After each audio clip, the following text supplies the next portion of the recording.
it's got jam. Hi, class. How are you?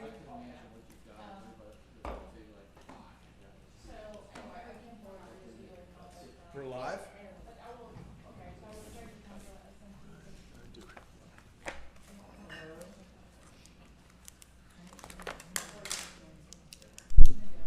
Hello? Okay.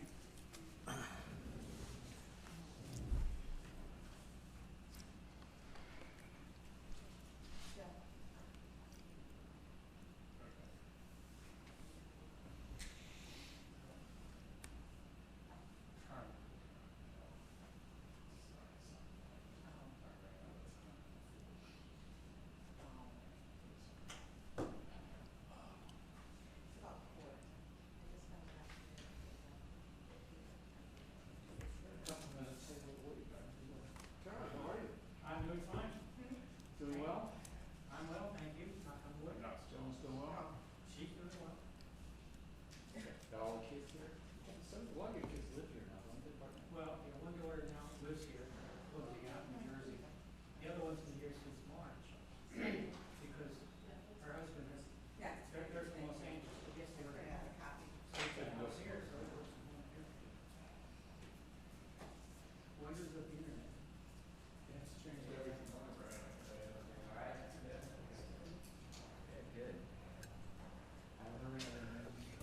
Hello.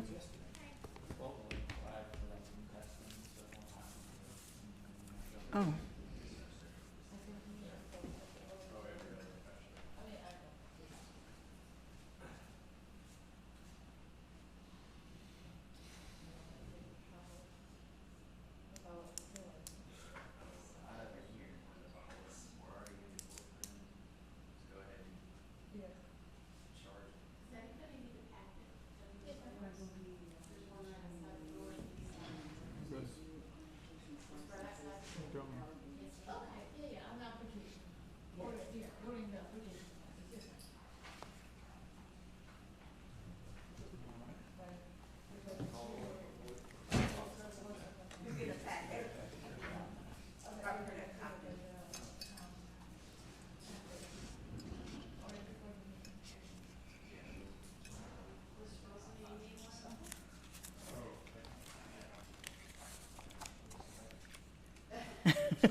Thank you.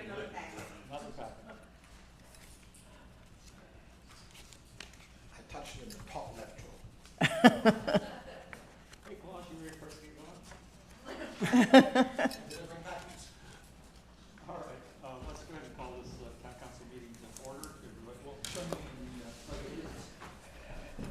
Pledge of allegiance to the flag of the United States of America and to the republic for which it stands, one nation, under God, indivisible, with liberty and justice for all.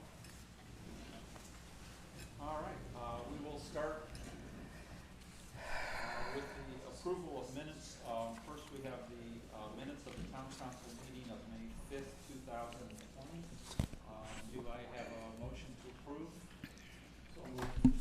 Second. Second. Any comments, changes, edits? Nope. No. All right, all in favor? Aye. Now the minutes of the special call meeting, town council meeting of May 14th, 2020. Do I have a motion to approve? So moved? Second. And again, any changes, comments? No. None? All in favor? Aye. Aye. All right.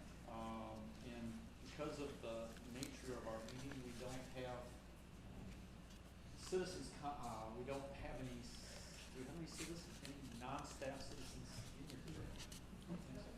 One. One. And the former. I can leave if you want. No.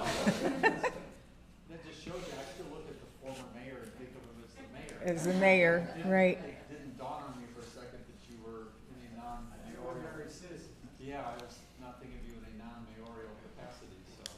Any comments? Anyway,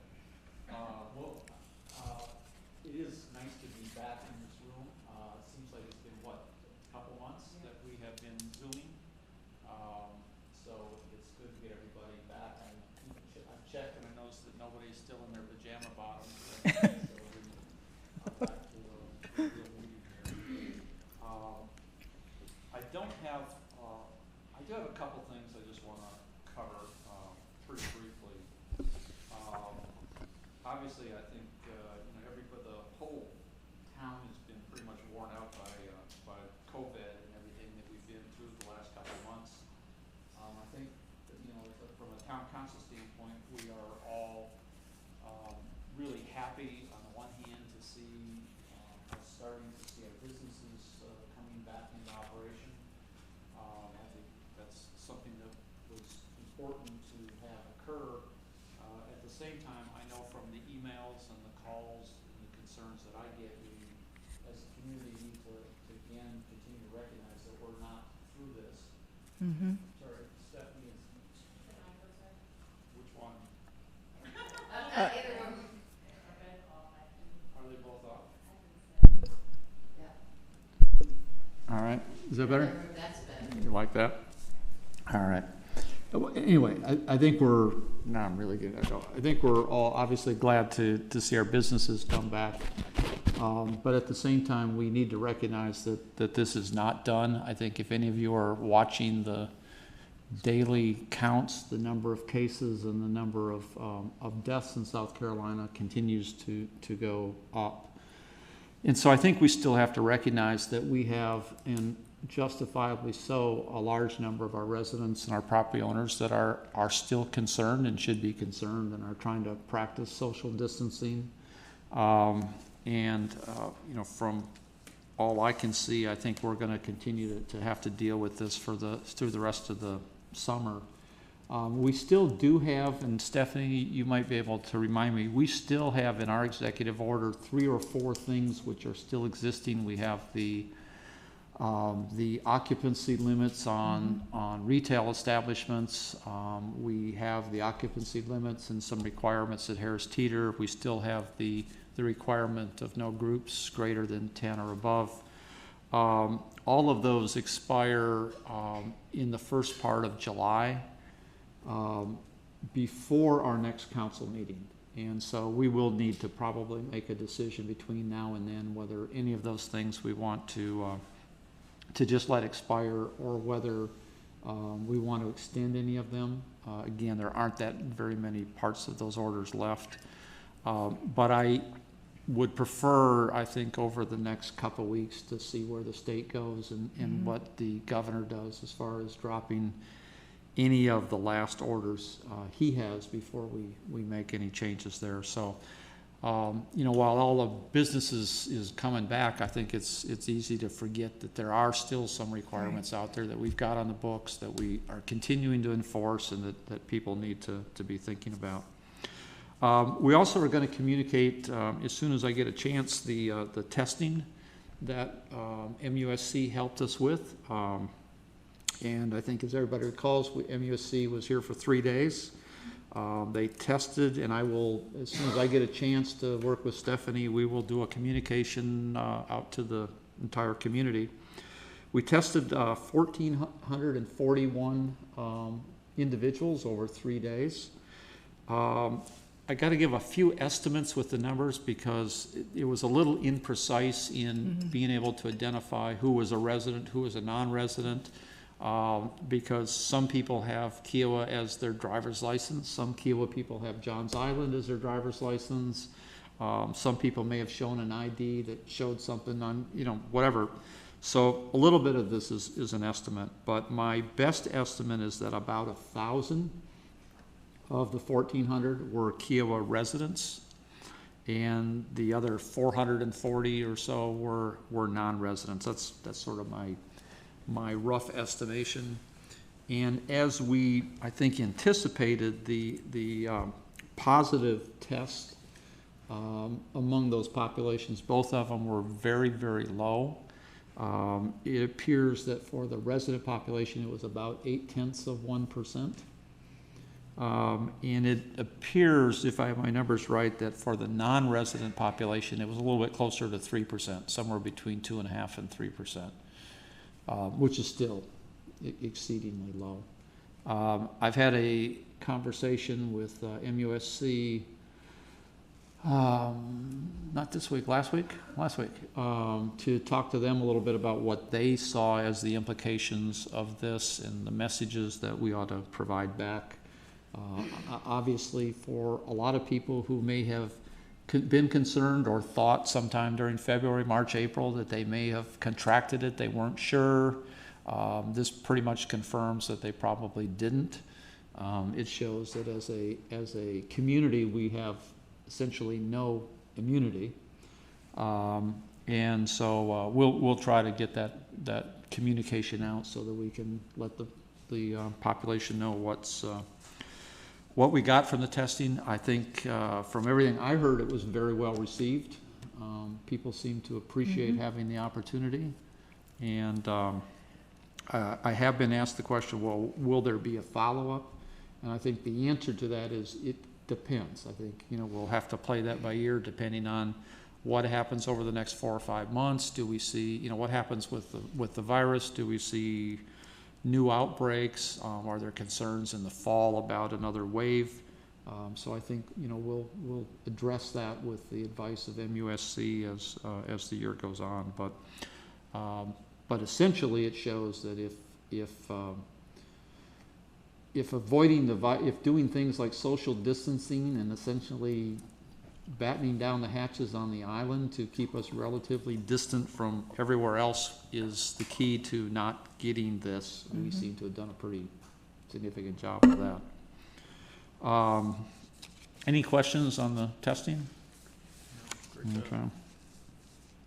One other thing I just want to mention, because we have on Kiawah also been through 3 nights of having been included with a curfew. I think I'd probably speak for the entire town council that we are all absolutely disturbed by both what occurred in Minneapolis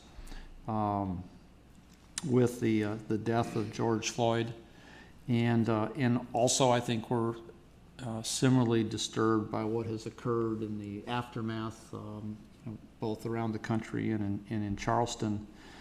I think we all agree and support the peaceful protests and think that they're, and I certainly, from my standpoint, think they're important and something that should occur.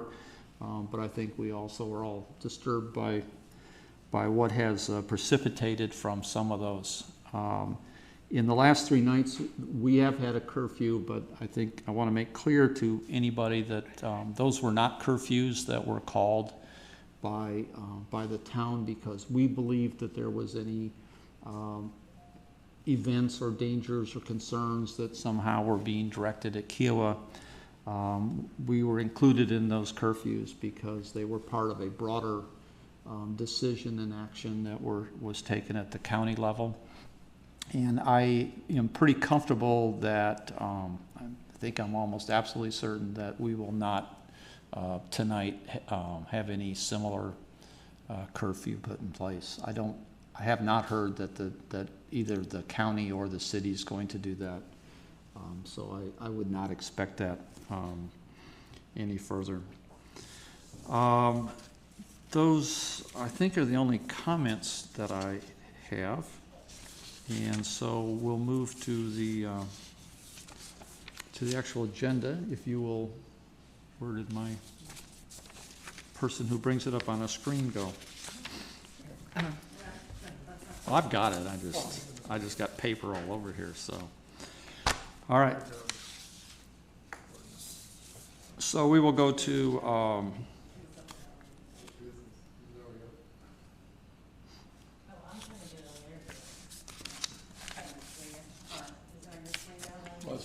I got it. I'm good. Here it's up. Oh, it was. All right, we're going to go to old business, which is to consider approval of ordinance 2020-4, which is an ordinance to amend the municipal code of the town of Kiawah Island, South Carolina, Article 15, general offenses. This is a second reading, and so before we have any discussion, let me go ahead and ask for a motion to approve. So moved. Do I have a second? Second. All right. I'm going to open this up for again, this is the second reading, so it's been discussed. However, there were a few comments and concerns raised at the last meeting, and if you'll recall, we actually deferred this. It was supposed to be approved at the last meeting. I think our concern was with all of the disruption around COVID and everything going on, that we may have not gotten attention from our residents and property owners, and we didn't want to make this change without ensuring that they were aware of the change.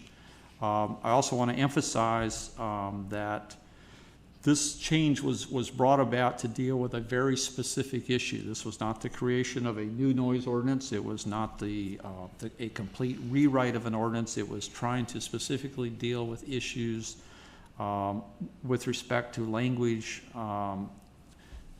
impacting the hours of 7 p.m. to 7 a.m.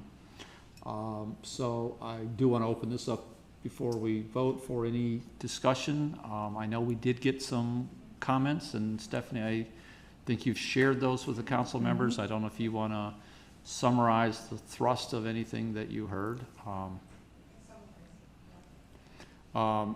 We did receive some, not very many.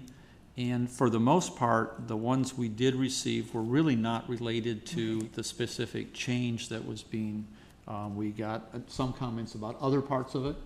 And I think my concern with those, while they're interesting, they're good comments, we weren't really trying to open this entire policy up for a complete rewrite.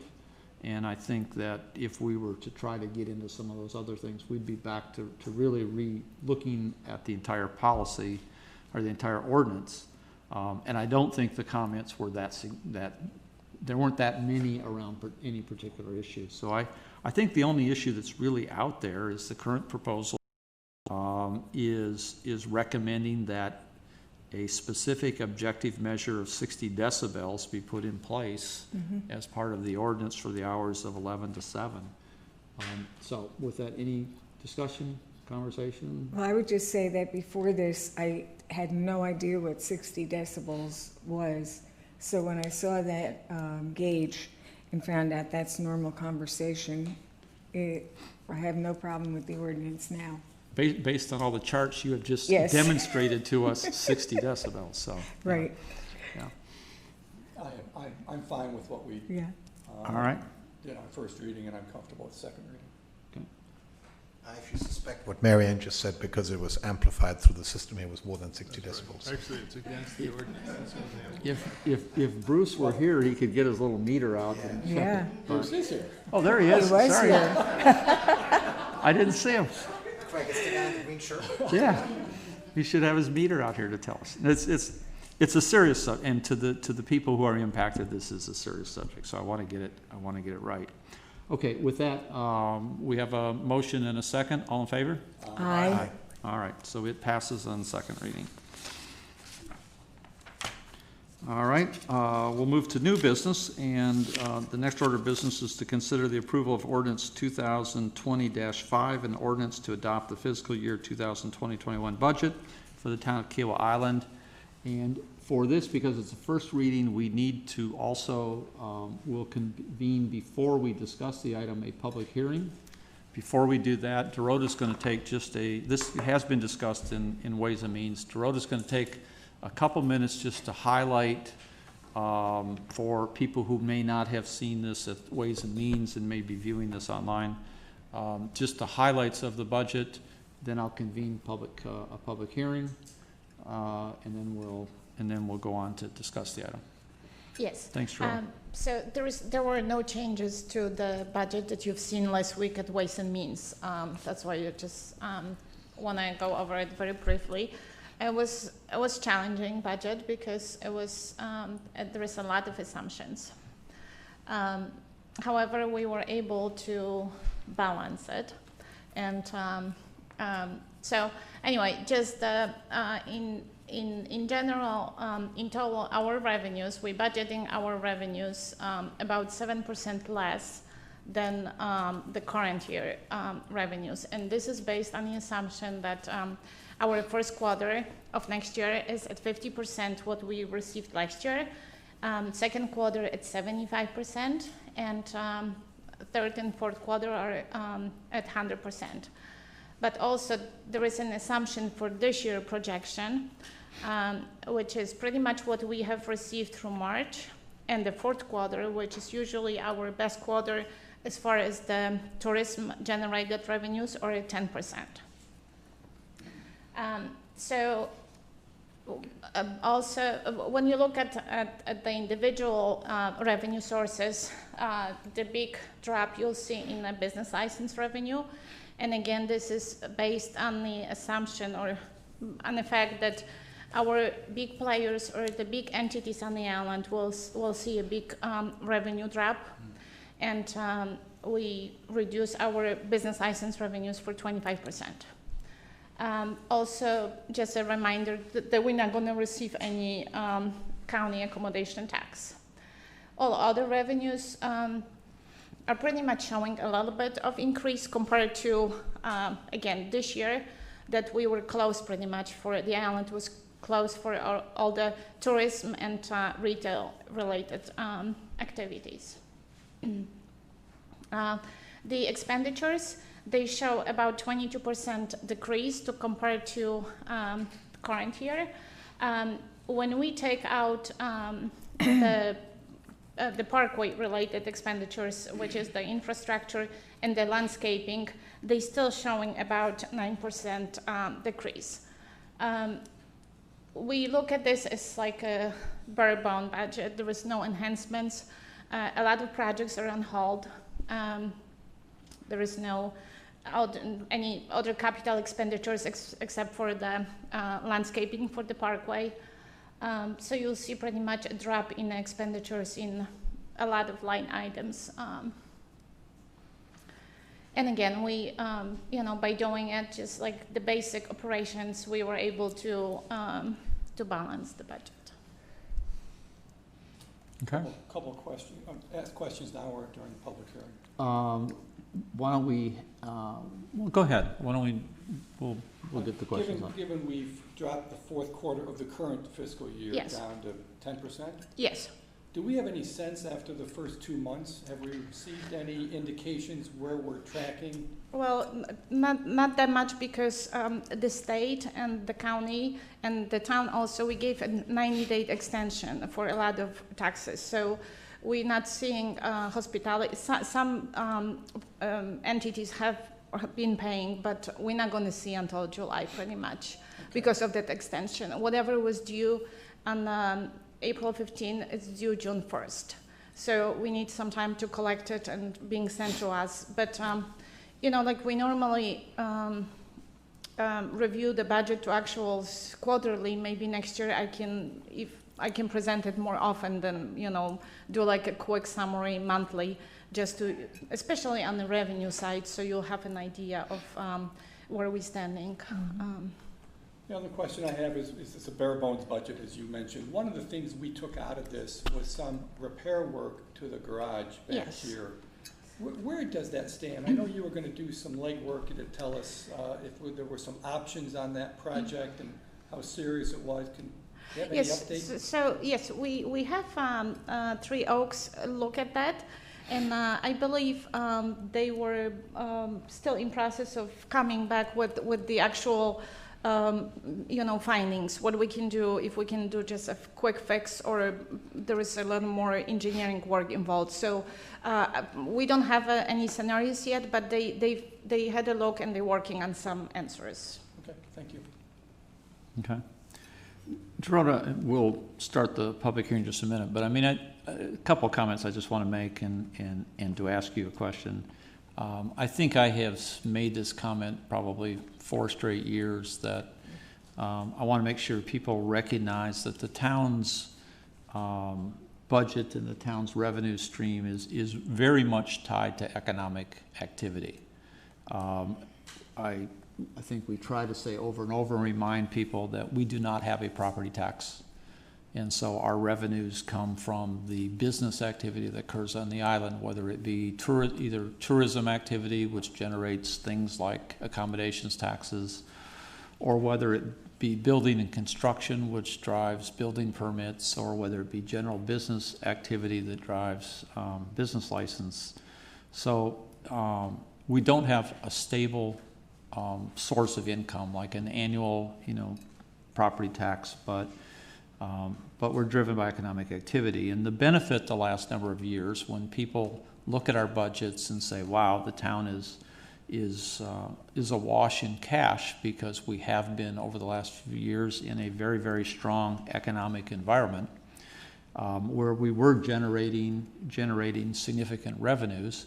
I think we always said that yes, we were, but the potential problem was that there were going to be times in the economic cycle where we weren't in those kinds of times, and we weren't going to be generating a lot of cash, or our budgets are significantly impacted by major events like hurricanes and so on. So, I think if residents or property owners are looking for the key couple takeaways from what's happening this year, I think the major one is that the last few years we have had a significant revenue excess, and this year we are expecting a significant reduction in business activity, either some of it related to COVID and the impact that that's had on tourism and activity, and some of it just basically tied to a otherwise predicted reduction in business activity. So what we are looking at in all these numbers is a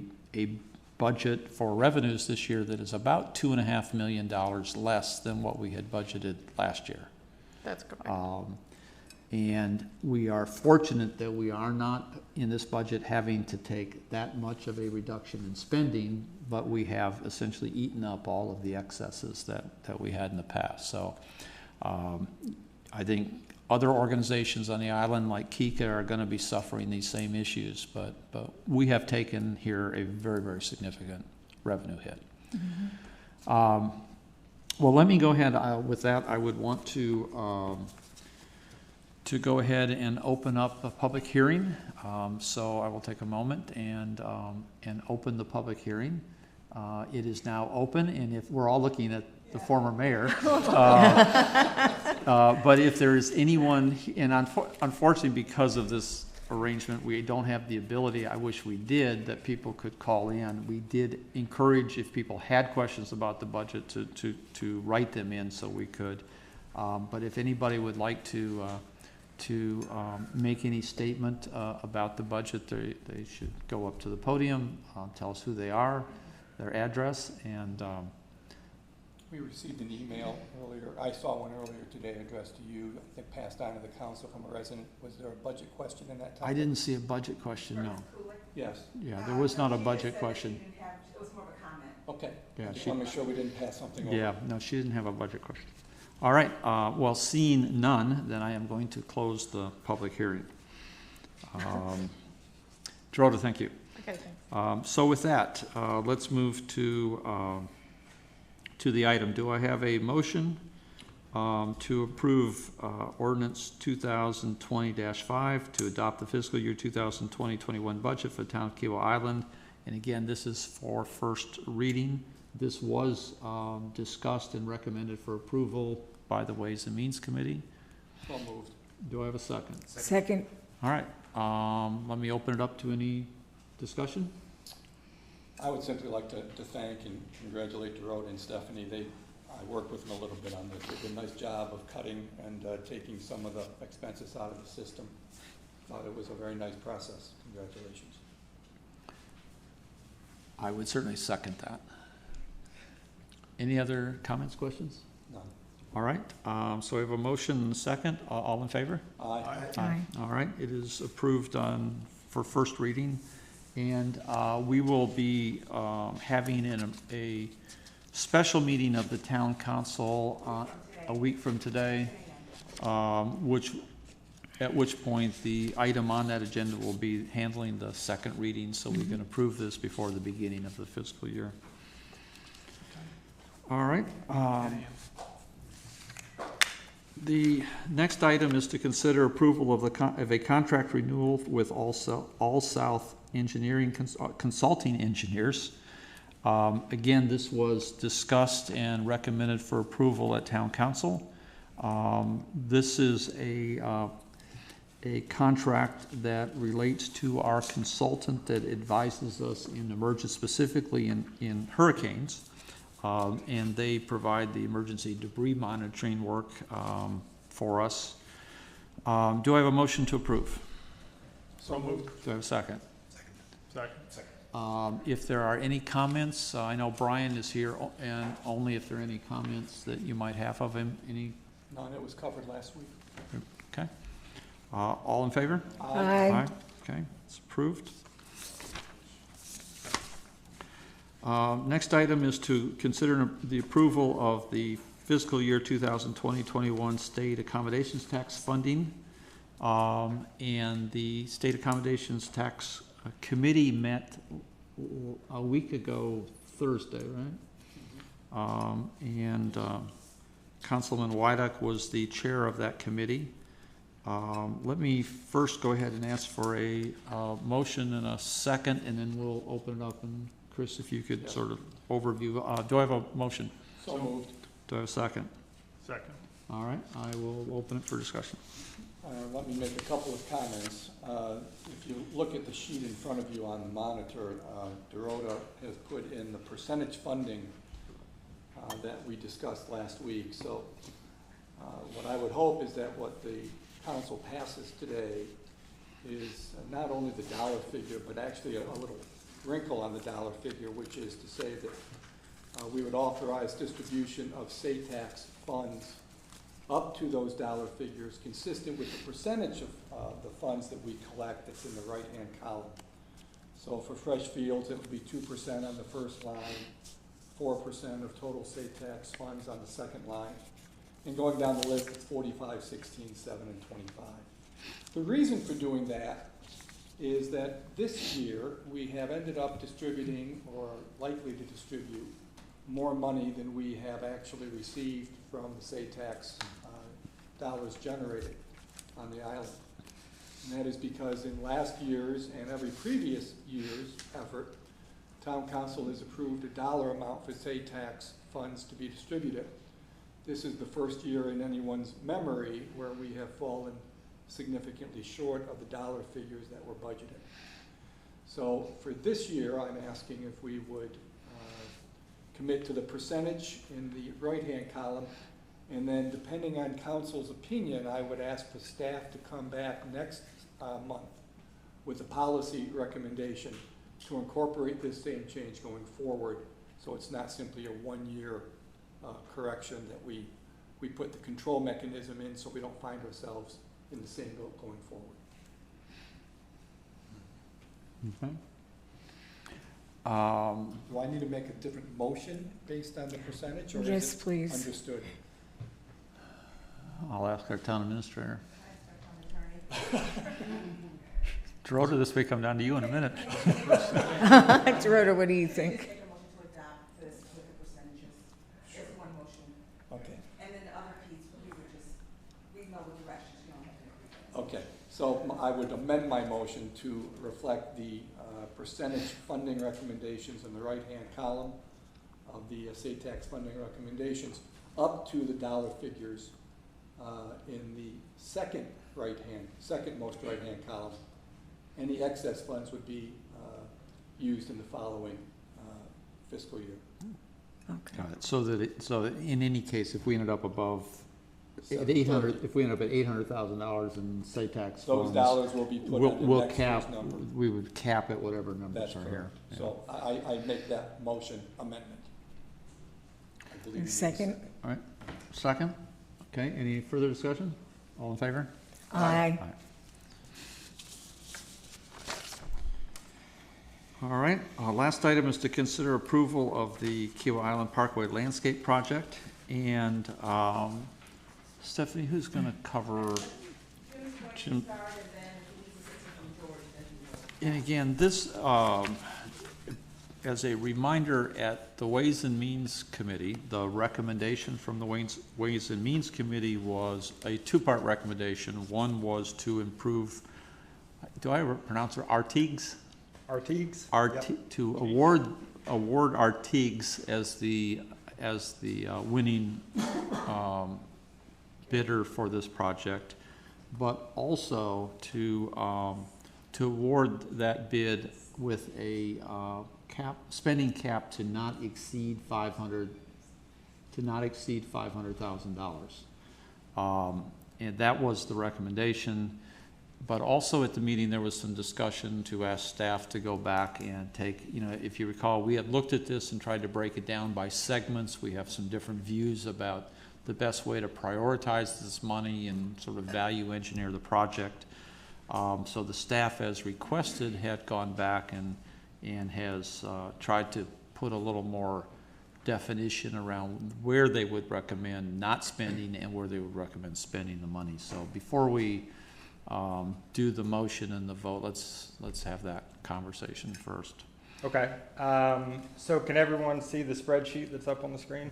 Okay, Yes. Yeah, we have it. okay, good. All right, so what we did here to try to make it real clear what, the new numbers that we have for you. So the top one is the full cost of the project as RTEG's bidded it, which was $616. And then the recommendation that staff brought to Ways and Means last week was effectively to do areas 2, 3, and 4, and then reduce the cost in the roundabout area 1, to $30,000 just to cover the islands. And then based on comments at the Ways and Means meeting last week, we were asked to specifically look further at area 2 and do 2 different things. So the first thing was to price area 2 only putting sod, irrigation, and required trees for mitigation back into the area. So that is what is presented in the third row there. So that cost would be $222,000. So that is just to put back in sod, trees, and irrigation, to restore it to pre-existing conditions, if you will. The other thing that we were asked to do was to remove the cost of plantings on resort property. So that totaled about $18,000. And so the final row there is what we are now recommending. And I can kind of go through why that's what we're recommending. And I guess one other thing I should point out, in area 3, and we talked about this last week, we're removing the plantation mixed pathway that was going to be up by the bridge, the parking at the bridge. And so that is now reflected in the area 3 price. And so our recommendation now is to keep area 1 at $30,000. Instead of spending $222,000 to put back what was there, we think it makes, or we hope you'll consider, basically doing area 2 as designed. It'll cost an additional $41,000, but since the cost simply to put back sod and trees is so high, it doesn't seem logical not to have sections 2, 3, and 4 all built as designed. Because also, if we go back to just sod in that area, some of the savings that we had projected from irrigation, we're going to lose some of that because we're going to have so much sod. And so we won't see some of those savings that we were projecting. And so with that recommendation, we're at a total cost of $478 some odd dollars there. Mm-hmm. Questions? So when you asterisk here, the removed resort on property plantings, what is not does being that included? mean? So in area 2, where there was plantings that were in the plan to go on resort property, those plantings have now been pulled out. And that's about $18,000. Okay. Does the resort know that? I can say that the resort does it, but it wasn't, we never got permission to plant on their property anyway, since at the time it was designed, we didn't realize it was on their property. Uh-huh. It's on their property now because we've had to move because of lanes, correct? That's why it's now on their property. We've lost that space. We've lost that space, yes. So I would just ask, is there a reason to see if they want to do that or not?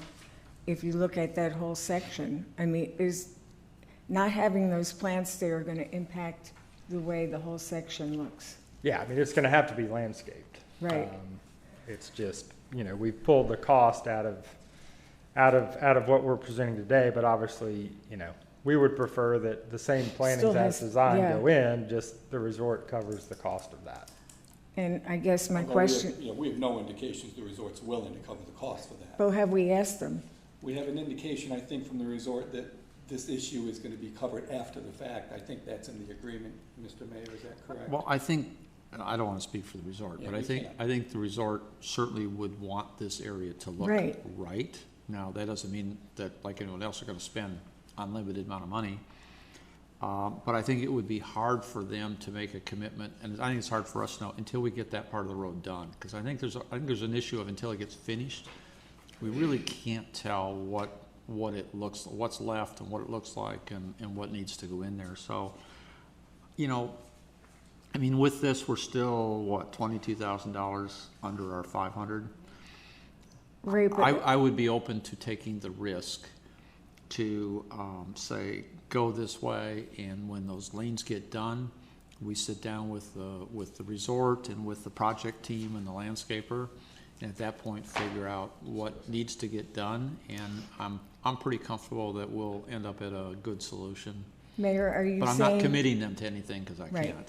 In considering what you just said, does that mean the 18,000 would be included? Well, I Well, think, the 18,000 is out. The 18,000 is excluded from that debate. From the 263,000? 63 excludes the 18,000. Excludes the 18. So if you add it back in, you're back to the 281, the original number from 281. Artiques. and all I'm saying is, right now, this adds up to 478. We said that the motion was to spend up to 500, so I'm saying I think that once we get that road built and sit down with the resort, I think we can make that, we've got another $22,000 to Right. work with. Well, the only reason I would think about actually including it here is because it's part of the whole plan that has been submitted to us. And if you don't include it, it's likely to be lost, and it wouldn't look right.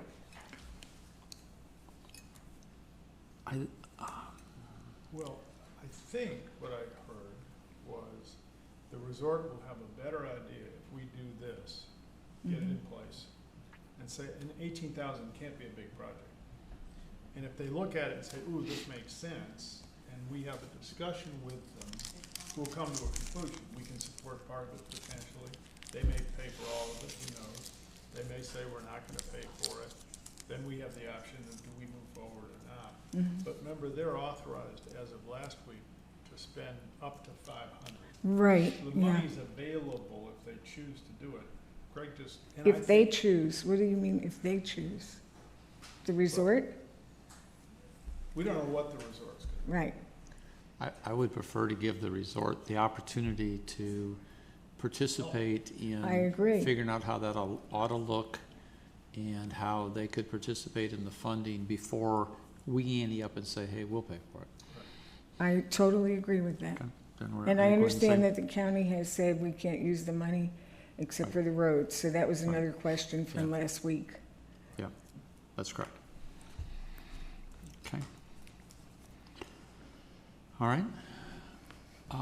Any other questions of Jim?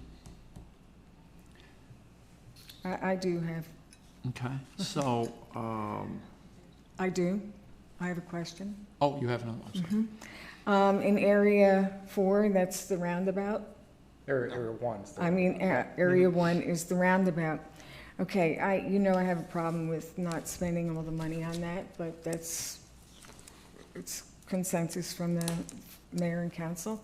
However, I'm wondering, those shrubs on the roundabout, if you look at some of the areas, like one of them has a huge, it looks like a car ran into it, and there's a whole dugout. Is that gonna be addressed in the landscaping plan?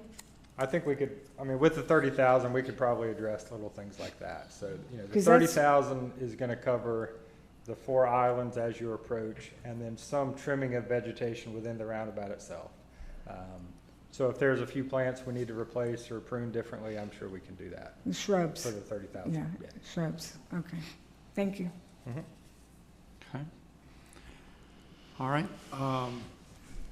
Stephanie, some advice, out of the Ways and Means we had, obviously we need to deal with the issue of approving our TIGs and the 500,000. What do you want council or need council to approve as far as the individual areas? Is it enough to just do our TIGs and the 500, or do you want council to actually agree or act on these individual segment? If you could, just to keep it clean, if you can take it as the Ways and Means did, which is our T's and then each section, so that we have it on record. All right, so I'm going to make several motions, just split it all up. Okay, first of all, I would ask for a motion to award the bid for the Kiawah Island Parkway Landscape Project to our TIGs at a total amount not to exceed $500,000. Do I have a motion? So moved. Do I have a second? Second. Do I have any other discussion? All in favor? Aye. Okay, then I'm going to go through and make a motion for each one of these areas. So I am going to make a motion to adopt the staff recommendation to town council for area 1 for spending up to $30,000. Is that how we want to do it, Stephanie? Do I have a motion? So moved. Do I have a second? Second. All in favor? Aye.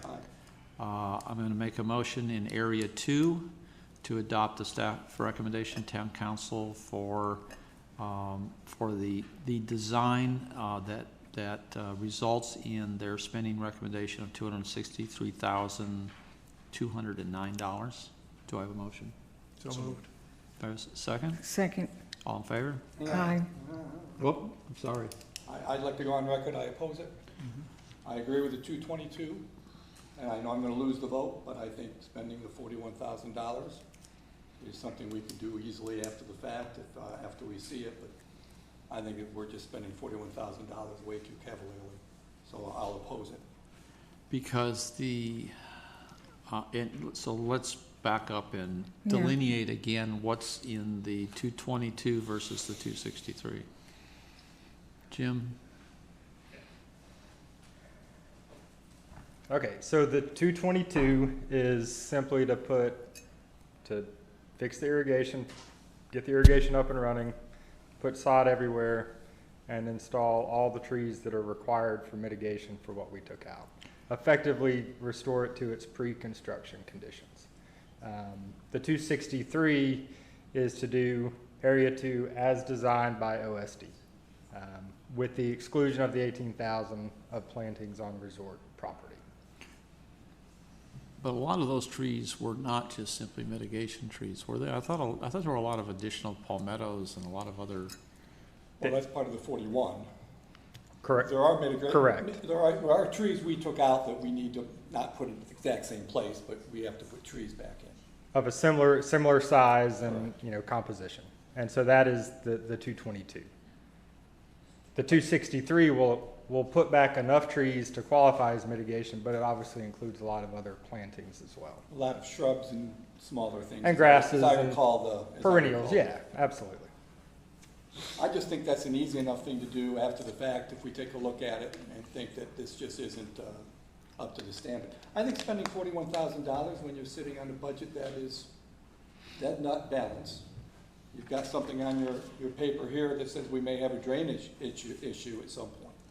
I just think we're awful cavalier about spending the money. I would rather take it slow, do it in steps. At this point, the 41 or $60,000, depending which number you take, is not such an outrageous number that it's gonna skyrocket in price, which is what Councilmember Said had said earlier during a debate. And I think that's a fair argument, but I think that argument's largely removed. Given that we're no longer talking 281, we're talking a 41 or a $60,000 difference, depending on which numbers you're looking at. Other council comments? Yeah, I'll comment. I hear what Chris is saying. However, I think to spend what is, to me, $41,000 to make it consistent with what amounts to areas 3 and 4 makes great sense. It's a long stretch. It ought to be consistent. I also think to tear up what's being put in for 222 and to replace it might cost us even more than the 41 that's the differential today. That's a risk I think I'm not willing to take. So I'd stick with the 263 and let's go with as it's planned. Claus or Mary Ann, any comments? I support going with 263 as planned. I agree.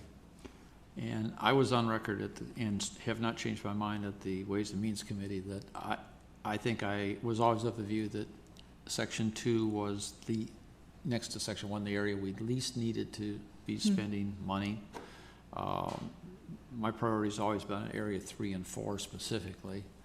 I still got some concerns, even the discussion we've just had about the areas that are going to be needing to be significantly redone around the new paths. And while I'm optimistic that we'll find a solution there, I guess those are the only areas along 2 I really feel a strong need. So I'm still in the same position I was last week, which I think is in the same position Chris is, which is that at the moment on 2, I would like to see the minimal spending in that level. So with that, we'll take it to a vote, and it sounds like I'm suspecting that we're going to have a mixed vote. So I'm going to ask Petra to call the names on this one. So we have a motion and we have a second to approve the staff recommendation to Town Council for 263-210. Councilman Weathers? No. Councilman Conlon? Aye. Councilman Cricket? Yes. Councilman Sett? Aye. Mayor Weaver? No? All right, so that one passes 3-2. Area 3, do I have a motion to approve the staff recommendation to Town Council for the design that results in the spending of $87,033? So moved. Do I have a second? Second. Any discussion? No. All in favor? Aye. Aye. Aye. And finally, Area 4. Do I have a motion Aye. to approve the staff recommendation to Town Council for the landscape recommended design in the amount of $98,252? So moved. Do I have a second? Second. Any discussion? All in favor? Aye. Aye. All right. Have we done everything we need to do with that? We've got a lot of meetings and a lot of discussions on that project. When will planting actually get started? We can check with the selected contractor, Artiques Landscape Maintenance, and schedule to us. Can't speak for him, but I think he's ready to start. I would think, yeah, soon. I know it's impacted by both the construction on the road, which is going to impact certain things, and then also weather and seasonality. What's the likely window? I mean, how far into the summer, fall are we still going to be? I think we planned on planting some of the larger trees, such as the limos and palmettos, which do work better when they're not, have a higher survival rate when they're not planted in the heat of the summer. But I think a lot of those native grasses, the sod that we're putting in, as long as it's irrigated, would be fine to plant year round. So it might be that some of the more heat sensitive plant material, the larger trees, understory trees, they could potentially wait until the fall. And I think as long as you have the smaller plantings done, so there's no bare dirt, that would not be a bad option aesthetically, and would be worth it with the health benefits of waiting until it cools down a little bit. George, I assume all of the plants have a 1-year guarantee? Yes. Which is typical, because everything I've ever planted in my house dies at 1 Yeah, year. they all last 1 year. One day, month. one- It lasts one 1 year year, and 1 one month, day, just gets right. by the warranty, and then it usually craters. Yeah. All right. Town administrators report? I would like for Ryan to update you all on the Kiawah parkway. So I'll turn over to Ryan.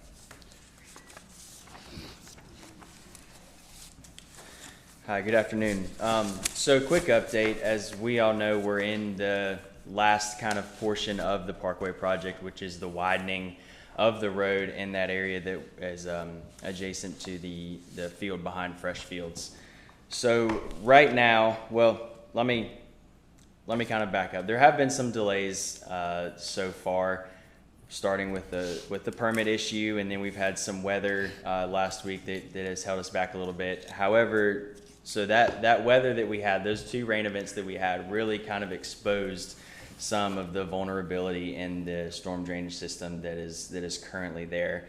I'm sure as you all drove by it, you saw about 3 feet of standing water where the where the future turn lane and the bike path are going to be. So that opened up a little bit of an investigation as to why this was happening.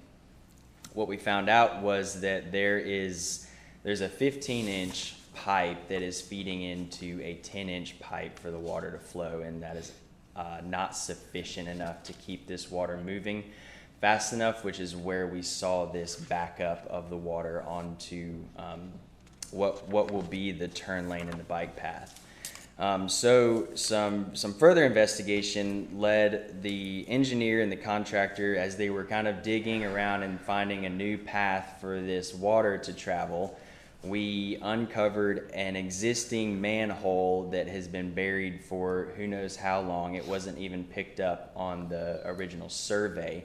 But there is a manhole on the north side of the parkway that they will be able to tie in pipe into that manhole, which will then act as not only a point for this water to exit, but it will be water storage in those bigger rain events that we have. So what that's going to leave us with is the turn lane will be the only part that will have some standing water on it, but the through lane of travel and the bike path will not be ponded in those heavier storm events. So the turn lane has been kind of like it's going to have to kind of be like a sacrificial lane and hold a little bit of water. However, the engineer has assured us that it will still continue to meet the DOT standards because of the amount that will be inundated is not sufficient enough to greatly impact the entire travel. And it's a turn lane, so the rate of speed is a lot slower, so that kind of lessens the threat of hydroplaning and stuff like that. So this is going to be, there were a couple different scenarios that were presented. This one is going to be the one to keep us on the timeline that we are hoping to accomplish, and also it'll be a cheaper option to fix. There's going to be a change order that hopefully we'll be able to get past, that is a not to exceed $5,000 for a little bit of additional earthwork to be done. It's really wet over there, so they have to do some more excavating and removal of some muck. But by the recommendation of the engineer and the contractor, it's a really good solution, both from a design and a constructability standpoint. But I want to make sure that solution, though, will in heavy rains still end up having that lane have water on it. So say that one more time. I'm sorry. I said the solution you're looking at will still result in there being water standing on that lane. Yes. Correct. It will be on the turn lane and not encroach into the through lane of traffic. Is that because the turn lane is lower than the through lane? Yes. I think the elevation, the lowest point of the turn lane is about 4.83, which is the lowest point. And what's the lane itself? 6 something? The lane is The through lane. five The through lane. 5.2. It's in here. It's 5 something. Yeah. It's about 5.2, 5.3 elevation. But the ultimate, if I read this correctly, the ultimate issue, the biggest issue we have is one that's been there for years. The same issue that Keika's got with a lot of their drainage, that the ultimate exit into the little river channel, to the channel, is designed to be part of the time underwater. Right, which is a common design. So in the whenever low you country. have, so what you've got here is if you have the combined of a storm and a high tide, there's nowhere for water to go. And I assume that's what happened last week, Tuesday. That's correct. Yeah, so there's, in that outfall drain, the design is really common in the low country where there's a lot of water. It's kind of hard to dig deep enough and to be low and not underwater. But there is a weir in that outfall drain that does the best that it can. But of course, the big high tides mixed with storm events, there's just not a lot that we can do about that, really kind of ever. And is there a solution that results, is there a ultimate solution that results in no water on the lane? We may not want to do it, but is there a? Yes, there is, and that solution involves relocation of utilities that are the existing utilities that are underground, and it would be bringing in a new pipe. It would be cutting the road that they just did, and it would be a lot more time. We're talking probably like 6 months extra time, along with upwards of $100,000 change order.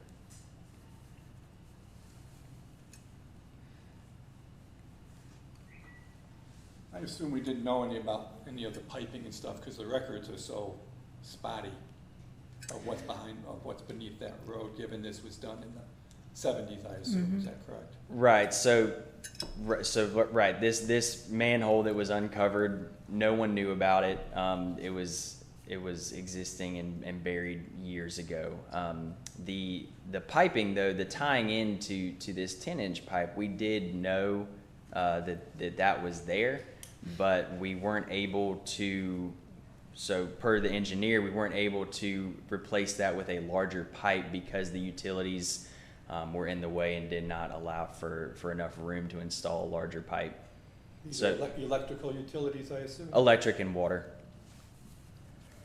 I mean, my understanding, in reading this, we've always had a problem.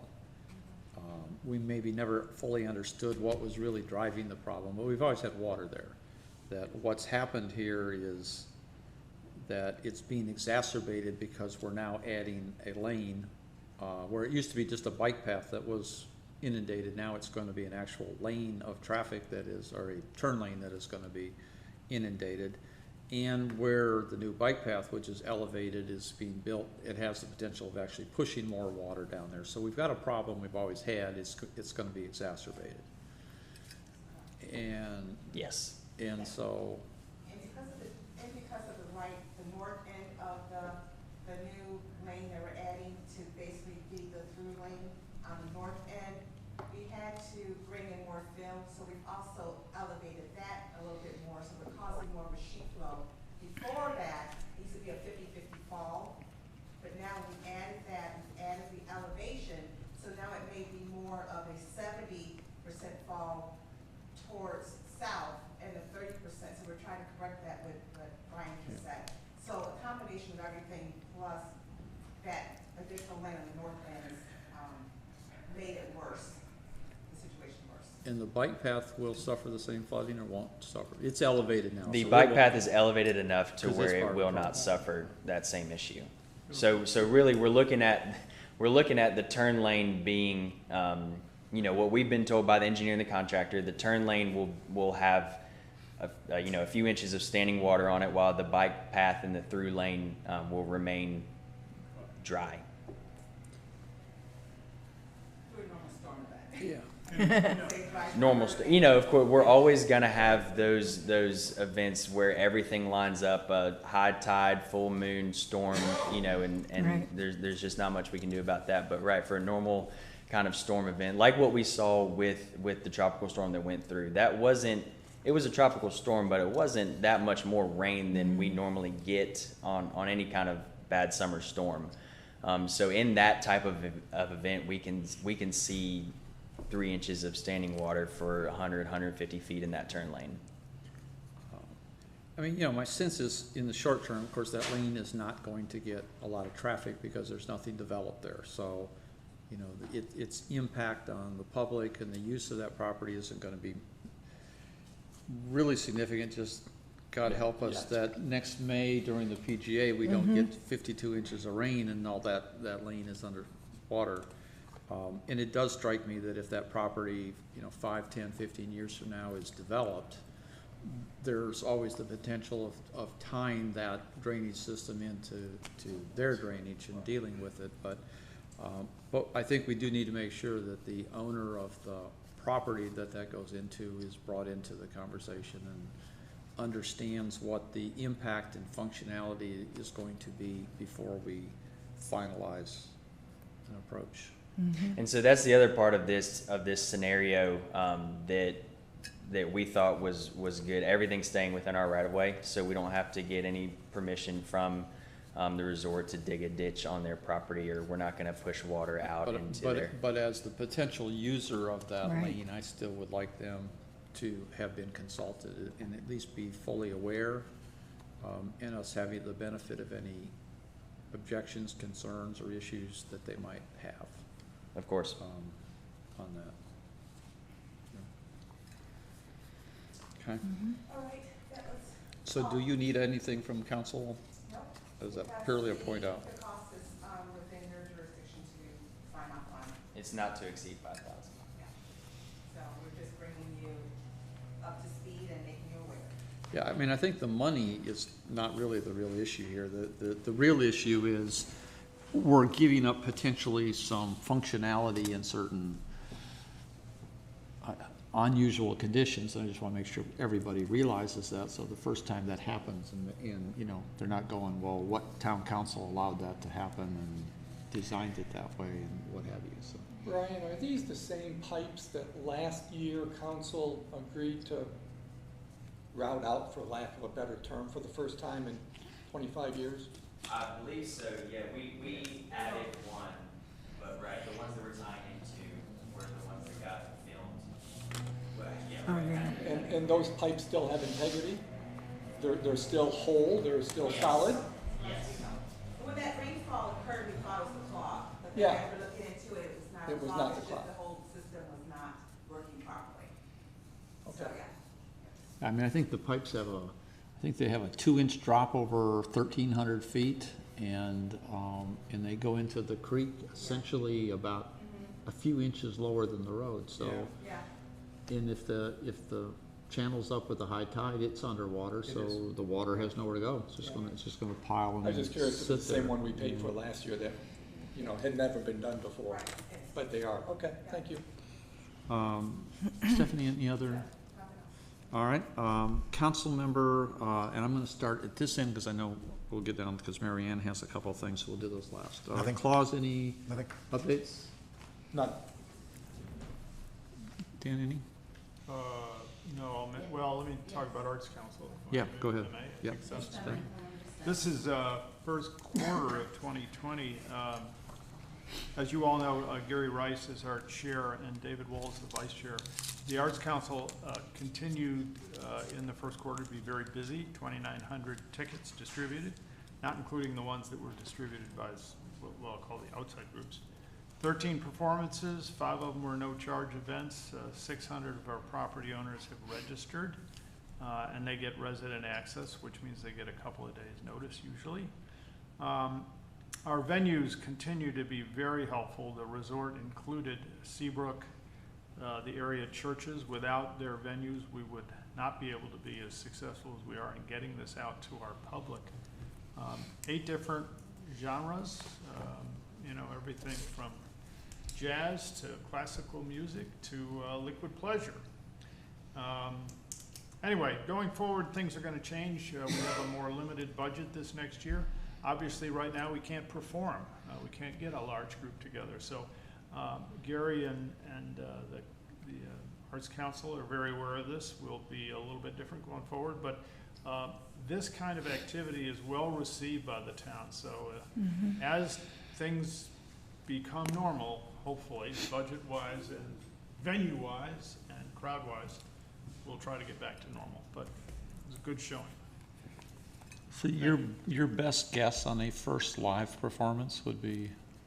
I can't guess, I don't know. You should tell us, Mayor. Yeah. I can't wait to see how you do liquid pleasure with social Right. distancing. I don't think that would be Don't think that possible. works. Yeah. All right. Anything else? All right, Mary Ann? Okay, I'm going to give an update on alligator safety. As you know, last year a team with representatives from the town, Kika, and the resort met to review the protocol and systems for alligator management on Kiawah. The team included Jim Jordan, Matt Hill, our wildlife biologist, Liz King, who's a naturalist, and outside consultation from Dr. Tom Rainwater of Clemson's Wildlife Department. He's been doing a study on alligator management for about 35 years. Ben Cheatham of Kika also participated. We focused on reviewing and evaluating awareness efforts, employee training adequacy, and intervention protocols in use to educate and inform visitors and residents about alligator safety. Today I will report on these efforts.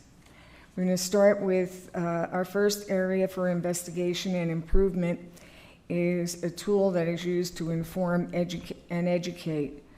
Current signage locations were checked and new areas for signs were identified. Under Matt Hill and his crew of Kika have installed 50 new signs that cover appropriate behavior around alligators, including the number to call with problems and the ordinance number. We also have some "Don't Feed the Alligator" signage for the docks and bridges that have been ordered for installation. New signage for the leisure trails where alligators bask and may cross trails are in the design phase. The Endell Inn had added an overlook and they had no warning signs at all, but since have installed the alligator signs there.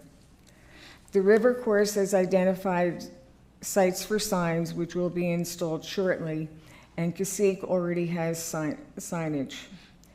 Small placards that say "Don't Feed the Alligators" in visual format have been approved by the ARB and will be added to existing signage. So on the signage, is it all about how much yet has to be still to be placed, or is it essentially Well, the 50 all signs there? for Kika have been installed. New signage for the docks and bridges has been ordered, so we're just waiting. So they're just waiting on that. Okay. Yeah, most of it has been done already. And the river course, for example, in the transition, the change in when Townsend retired, it was held up a little, and they're on it now. So that should be taken care of. And as I said, Cacique already has their signage up. Okay. And how does this work? No, it's not moving. Thank you. The next area was communications, public and property owner communications. Actually, our visitors are alerted about alligators when they receive their property pass at the gate. As a result of the team's instructions, we've now added a statement to the property passes that visitors receive when they come through. Also, I'm working with Dorota to add a statement to the business license applications. That was another recommendation. The resort visitor guides now include information on behavior near alligators, including the distance to stand and the fact that harassment is forbidden. The town communications regularly include articles on alligators throughout the year. The Kiawah Conservancy recently circulated an excellent video on the history of the American alligator on Kiawah. If you haven't seen that, I really recommend that you look at that. An informational package regarding alligator behavior is being developed and will be given to renters. And the last but not least, a training video on handling and reporting for employees is under development. This will be used to supplement the training for security personnel. In separating people and alligators, additional signage, as I mentioned, is being prepared for those leisure trails where alligators frequently pass. Some areas have been identified where it is too easy for people to get close to alligators, and the ARB has approved some wooden fencing for installation on these areas, and Kika is working on that. Population management. The Kiawah alligator population has been around 700 alligators with little change from year to year. Alligators actually regulate their own population. Nuisance alligators are removed immediately, and nuisance alligators are those that exhibit behavior or have been domesticated due to being fed by observers. Large alligators can be 50 to 60 years old, and they provide a sense of order in the population. Our low country alligators play a critical role in balancing the ecosystem, and they impact countless other species. They actually help shape and modify habitats for others. The Division of National Resources is responsible for the conservation of the state's alligator population through alligator management programs. And that really summarizes what we have done on the team. I would say alligator calls have been frequent recently. I guess Jim said over the past 4 weeks, between Kika and the town, they've had over 50 calls regarding alligators, and they've responded to that. 15 alligators have been removed and euthanized. And I think it's important to know that when you remove an alligator, there's no options. It's just euthanize it. So that concludes my report. You know, I had asked Mary Ann to go back and take a look. You know, we had this committee a year ago after the unfortunate event we had with one of our residents, and then again after the issue a few weeks ago with Cynthia Kovad, to take another look to make sure that we assessed which of the things had been done, whether there were other things we needed to take a look at. The one issue, and I know Jim does not want to hear from me again on this issue, but the issue which comes to me the most, outside of the visitor issue, the question of how do you get tourists to actually act responsibly around alligators, is this continuing question about whether we should be in a different way controlling the population.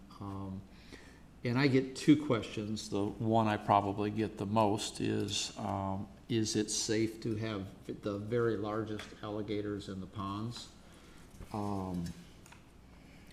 Should there be some policy that, you know, beyond a certain size, they're culled or reduced, or at least, if not across the island, in certain areas where we're into, you know, more exposure to residents?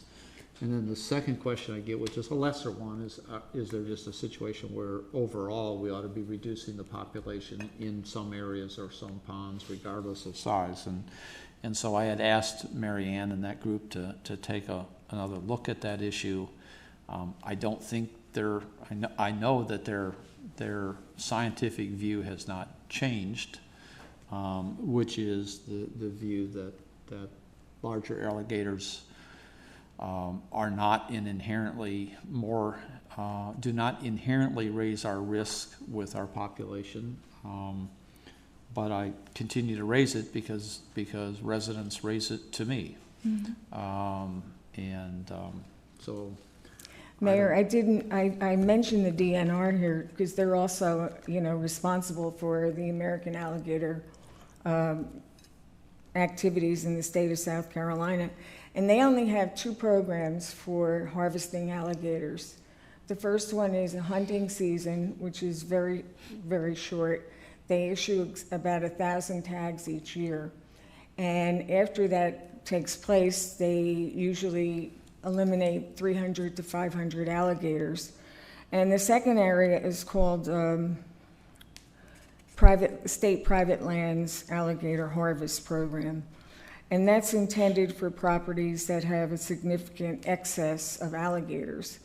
We have 130 ponds, is it? 130 lakes approximately. And if we were to apply for something like that, they only allow one tag per 50 acres, which means for Kiawah, we would probably get only 7 to 8 tags for the whole year. So those are the two programs that I'm aware of. Marianne, sorry, 7 to 8 or 78? 7 to 8. I see. Can So I ask a what question? do you all hear? I mean, do you? I wanted to ask get a question the same of- questions and, Jim, two questions. One, are there, I think we all saw a letter from a resident, and he suggested that there are indeed communities where, as a matter of policy, gators get culled once they reach a certain size. Are you aware of this?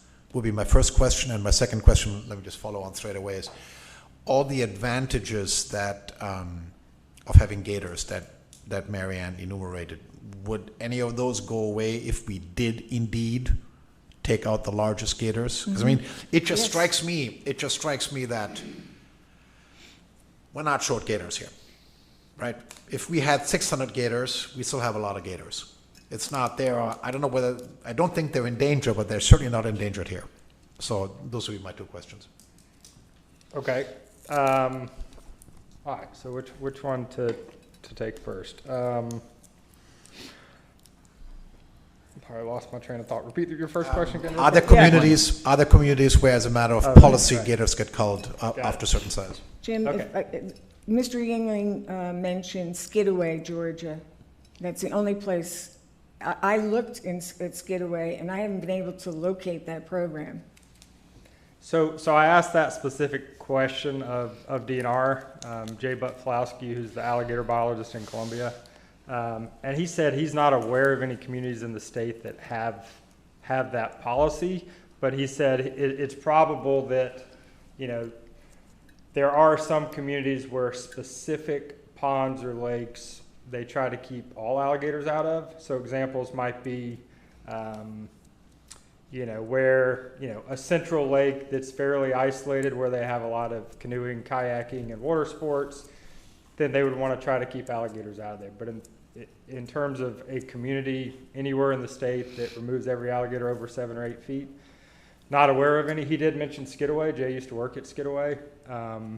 And they do have, he said, certain locations where they try to remove alligators of a certain size. Okay. And then, I guess just a little bit about alligator biology. So, alligators grow really, really slowly. It takes about 10 or 15 years for them to get to 6 feet long. And females don't breed until they're about 7.5 feet long.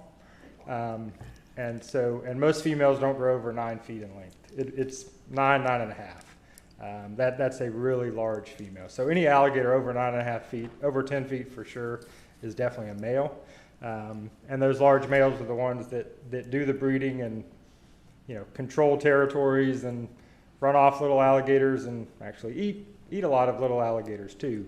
And so obviously, if you were to remove all alligators over 7 feet in length, you would pretty much kill the alligator population over time because you would not have any more breeding animals. Which also it would be virtually impossible to capture and kill every alligator over 7 feet. That'd be 200 alligators or so, and there's a lot of ponds and alligators move around a lot, and that would be a very difficult endeavor to achieve.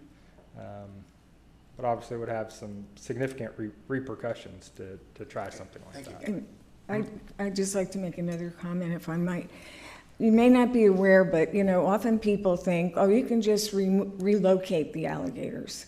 Well, alligators really can't be relocated because they will find their way back to their original place. It can be miles and miles away, and it'll come back. So if we took them out of Kiawah, they would be back here. No, I understand that. Yeah, they in the 70s and 80s, when they were first studying alligators in the state, they caught a lot of alligators down at Bear Island, which is about 30 miles south of here, and they relocated a lot of them either inland or way up the coast. And they eventually, most of them made their way back, even 100 miles away. That's amazing. But it took them a while. They get bus tickets and stuff. You've taken a bunch out this year. What's the driver? Yeah, so in terms of, removing nuisance alligators, we've had the same internal protocol in place for evaluating an alligator and determining if it's been fed and lost its fear of people. And if we determine that and it's over 4 feet, then we kill it and use a tag on it. The number of alligators that we remove is directly correlated to the number of calls that we receive. You've got 130 ponds on the island. You've got miles and miles of pond edge, most of it in residential settings. And so while we do annually check certain frequent problem locations, we rely on residents and others to report unusual alligator behavior so that we can go investigate it. And so, in a typical year, we would probably respond to 25 or 30 alligator calls from March until October. So we've had 50 in 4 weeks. So we've been, for 3 out of the last 4 weeks, we've been in the field every day assessing alligators just because of the call volume. And is that because recent events have raised the anxiety in people, or are the alligators acting, are they being fed more or acting more aggressively? I don't think so. I mean, we saw the same thing in 2016 after the Disney incident. We had a spike in call volume and we removed 16 alligators that year. And normally we're 2 to 6, 2 to 8 per year. We had 3 alligators that were removed from a very small pond in Fairway Oaks, which is a pond that I rarely visit. But there was a serious feeding problem going on there. So 3 alligators in that little tiny pond had clearly been fed. And so we were made aware of it. But, the frustrating thing is a lot of times when we respond in a situation like that, what we hear when we get there is, oh yeah, they've been feeding them all summer, or we saw them feeding them 2 weeks ago, and yet no reports, no records of any of that thing, of any of that happening. So obviously, you would want to encourage you to report these things, take a video, take a picture, let us know so that we can send an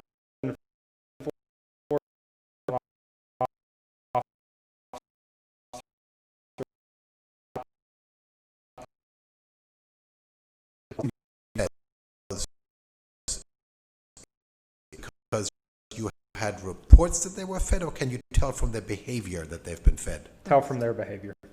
Can elaborate a little? Sure. So what we do, and we've got a written internal protocol, but we basically use a fishing rod with either a popping cork. If any of you are fishermen, it's just a cork that kind of moves back and forth with rattles and it splashes when you pop it. And so we throw that up in the air, hits the water, and so it simulates someone throwing food in the water. And so alligators are often curious about that. It's not surprising. Alligators feed in the water, so if they see something hit the water, they feel the vibration and the ripples, and they're going to come investigate it. And that's perfectly normal. But what's not normal is when we move that to the bank, and the alligator gets close to the bank, then we will stand up, make sure the alligator knows that we're a person, and most of the time, the alligator turns, goes under, and leaves. Now, when they've been fed, they'll come right to the bank. We've even had a few this year where we can put that bobber on the bank, and they'll walk out of the water to try to get it, less than 5 feet from us.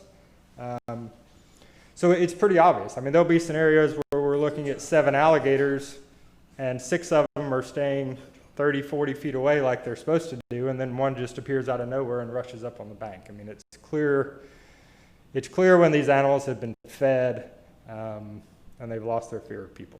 So, And Andell is now giving us trouble, is it not? Well, we had, I think, over the last since the Andell Inn has had that dock, and I don't know how long they've been open, but I think we've removed 4 alligators from that lake there, including one last week or the week before. They do have signage up. I did design a new sign to go on the dock itself. You know, they're utilizing the KICA signage, which is, you know, it's fine. It says, I think it says don't feed, but it's more, you know, danger, alligators, don't go in the water. But this sign that, you know, which honestly is we would have preferred more content on the new KICA sign in terms of why you shouldn't feed an alligator and what the fines are. So this new sign has all of that on there. Clearly spells out the danger from feeding an alligator and the consequences of doing so. So we hope that putting up that signage will help some. The other thing is you have the sign with the alligator on it eating that has been approved by the ARB. Correct. It's a visual, so if a child sees it, they can hopefully get the message, don't feed the alligators. And one of the recommendations from the team, and this hasn't taken place yet, but it will, is that rentals, especially if they have docks around lakes, would get this sign installed on their dock, on their porch, wherever so that would be another time to educate people, do not feed the alligators, because that is a real problem. Joe, any of the communities you support, are they doing anything unique or different, either to minimize their legal liability, if they have any, or deal with these issues? We don't really have them on holiday, except for the occasional one that gets in the surf. They would do those. TNR does. Right. But that's I think there used to be some in the marsh. I remember hearing them, but that was 30 years ago.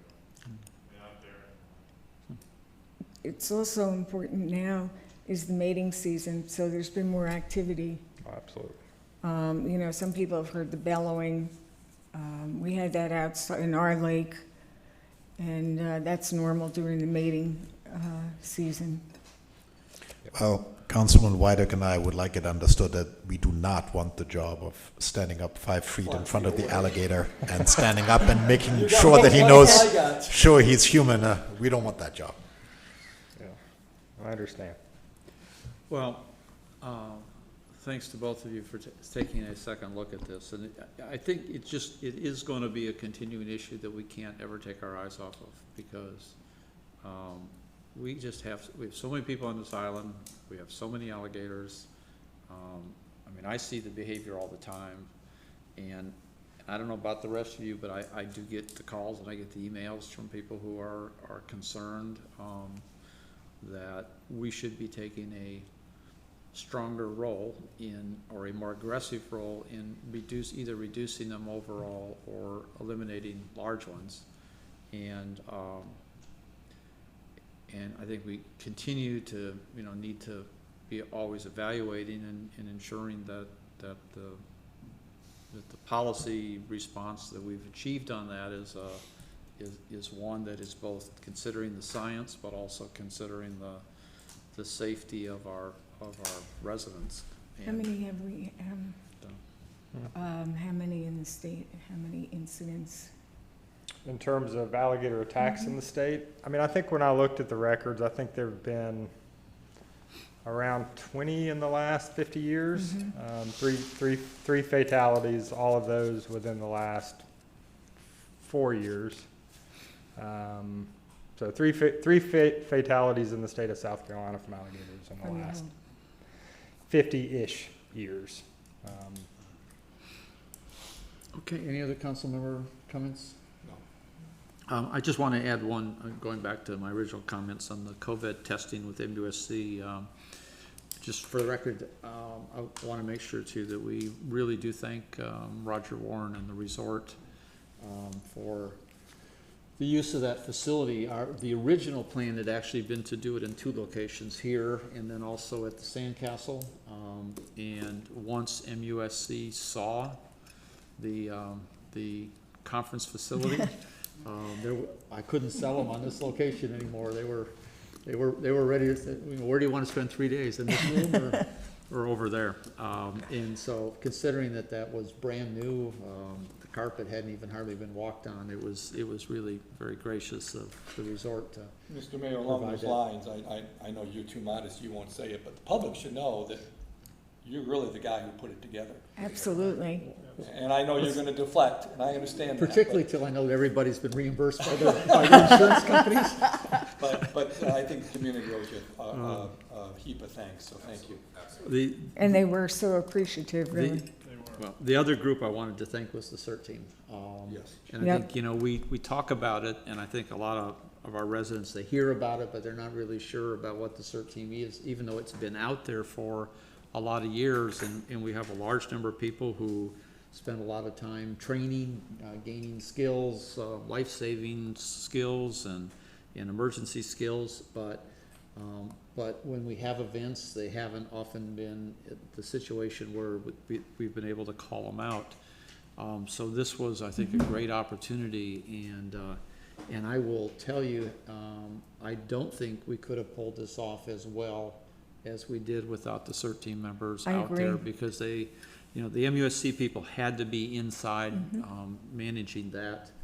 And we would have had people coming up there not knowing exactly where to go, what to do. They did a great job of setting the expectations, keeping people distanced, keeping the construction crews from trying to rebuild the facade of the conference center over the tops of them. So I gotta particularly thank Scott Nelson and all of the CERT team members. So if there is nothing else, we have no executive session planned. So do I have a motion to adjourn? So moved. Second. We are adjourned.